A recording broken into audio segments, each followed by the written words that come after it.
Good morning, everyone. Our topic is child protection, children at risk. We have four participants today, and that is Anu, Ranjana, Anupa, and me. So, starting with the presentation, what is child protection?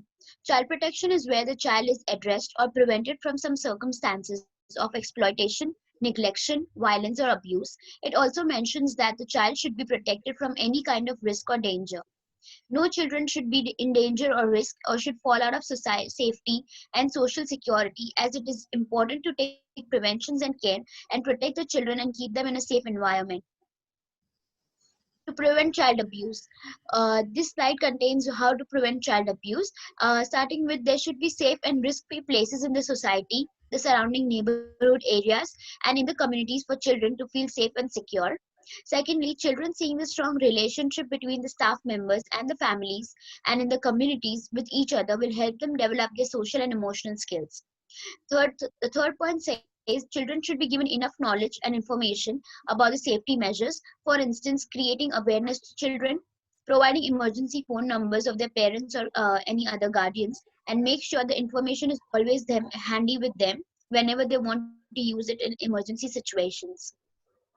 The next slide says social issues affecting families and communities that will be continued by Anupa.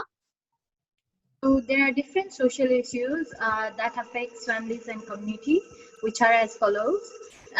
Different social factors affect the child, families, and community. Social issues and problems include child abuse, neglect, and domestic violence. Child abuse is an evil practice that involves mistreatment of child in any way, that is physical, mental, emotional, sexual, and so on. However, not always bad parents abuse children. Even good parents sometimes abuse their children unknowingly, like by pressurizing, threatening, and so on.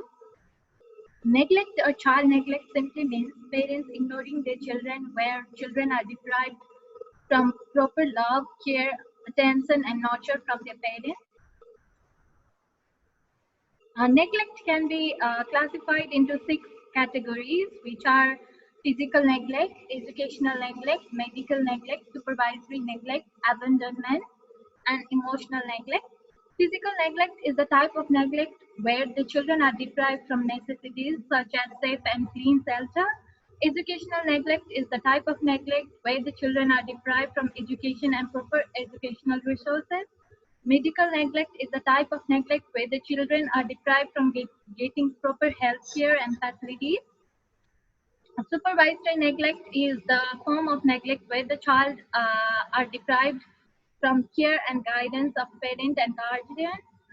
Abandonment is another type of neglect where the children are left alone for a longer period of time without anyone to look over or without any supervision from the adult. Emotional neglect is the type of neglect where the children are deprived from support, motivation, and nurture of parents or guardian. Any act of physical, sexual, psychological, and economical violence that is committed by a family member is known as domestic violence. There are different type of domestic violence that have severe impact on development and well-being of children in the family. Um, the offender is likely to commit child abuse and harm the children as well.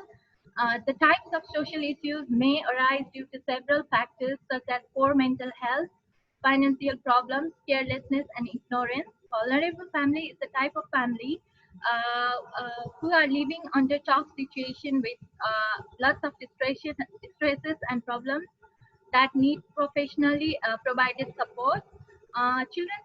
From vulnerable family are more likely to be deprived from attaining basic needs and proper care and are at risk of getting involved with previously discussed social issues. Yes, okay. There are several impacts of social issues in children development. The physical and sexual uh, factors include poor health and malnutrition, injuries, bruises, hemorrhoids, and broken bones, impaired development of physical brain, sexual dysfunction, and risk of STIs. The psychological and emotional forms include disorganized attachment towards family, anxiety and frustration, lack of empathy, which leads to loneliness because of no friends, development of dissociative symptoms, antisocial traits with disobedience. Now, the several approaches for families which are required for child protection are being explained by Ronju. Now I'm going to talk about the approaches for families. The first one is child-centered approach.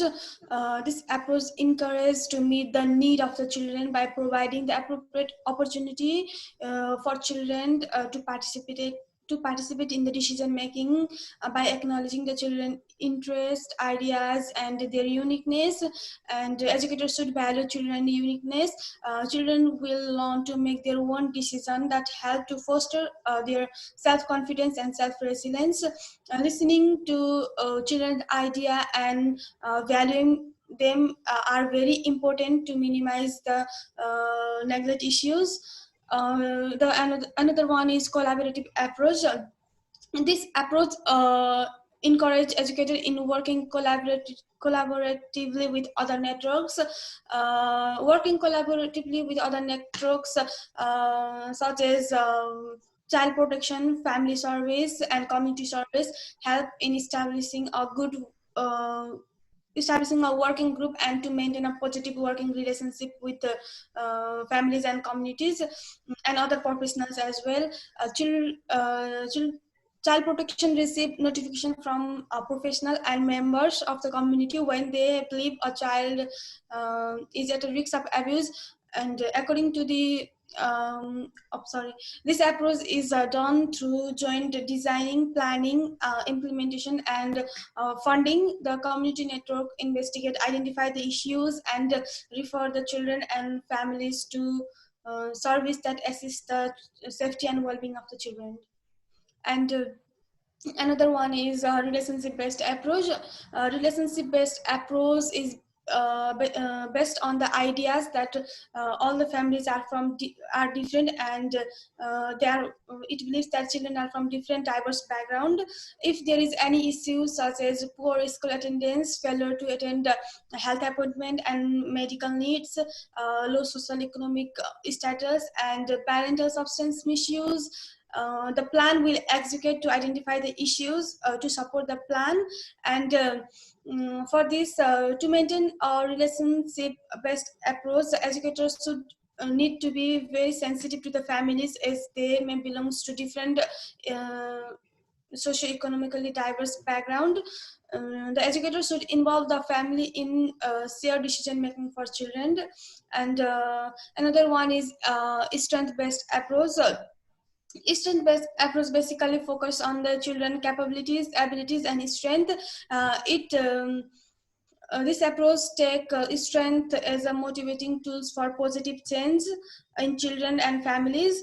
When working with families with complex issues, to ensure the children's safety, educator needs to identify the risk factor and build on the strength and capabilities.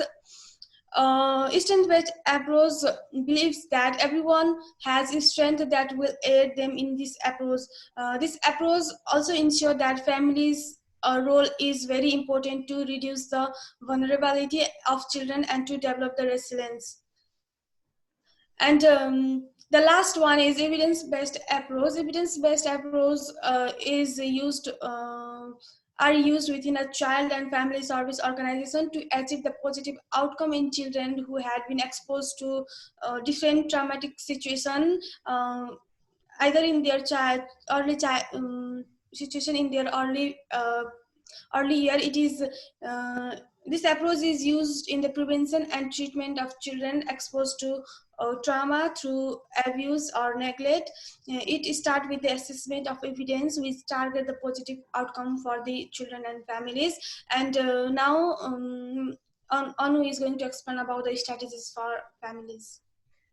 Starting with the strategies, my friend Ranjana already mentioned some of the strategies along with the approaches. So I'm going to continue some specific strategies that are required to support and value families and to discover their strength. I'm starting with The strategies can be conduct different awareness programs for families about how to create a safe and supportive environment for the children, such as the safe environment for children can be created when parents are responsive to children's need and queries, when they provide a sense of security and help children to foster their self-esteem. It is important to provide a safe and supportive environment for children for the proper, healthy, and holistic development for them. The second strategy is provide a support family by providing information on positive parenting practice along with the impact of those parenting practice on children's life and their development. It is important to give a proper guidance for family about their roles while parenting, and then it is really important to have a healthy development for children. It is important to have positive parenting practice because it provides opportunity for family to foster cognitive development as well as physical, social, emotional, behavioral, and intellectual development. It helps children to be free of any harm such as child abuse, neglect, or exposure to domestic violence. I have included some of the strategies for educator because educator would be working directly with the issues that is child protection. So starting with the strategies, conduct meetings and workshops regarding child protection regularly to help educators working with children to understand the current legislation of the state or territory. The agenda of the meeting should focus on the role of educator while dealing with the issues. Here, the safety of educator and the children or anyone working with the issues should be the first priority. So it is very important to have the guidance in the current legislation. It also helps educators to feel confident, and it provides a current guide for educators while dealing with those issues. Another strategy is educators should be supported with various trainings based on the center's philosophy and approaches regularly to ensure educators are engaged in a quality care practice. Here, quality care includes a safe and secure environment, along with a strong and reciprocal relationship with both families and educators. It is very important to have a strong, trustful, and reciprocal relationship because it invites open communication. So there will be, so the families or children can share their concern or the issues with educators freely. So it helps children to improve their cognitive and social emotional development. Last strategies for educator is training should be provided to educator through collaboration with state or territory to provide a clear view of what needs to be recorded while reporting a child at risk without putting themselves on any risk or harm. Here, as I told before, the safety of educators and children is the main focus. So there should be the certain way, or the educators should follow certain ways so they can keep themselves safe. And yeah, educators should have access to adequate government websites and should be properly guided throughout the process. My friend Bidi is going to continue some strategies for families. Starting with strategies for families, respectful and supportive relationships should be built and maintained with the families in order to help them support their parenting roles. This will help them to proper guide children in their parenting roles. Families should be supported from the day one of the child's enrollment in the center to get involved in the center and support and participate in their decisions. Respecting families' cultures, ethics, beliefs, and values will support children's learning and well-being.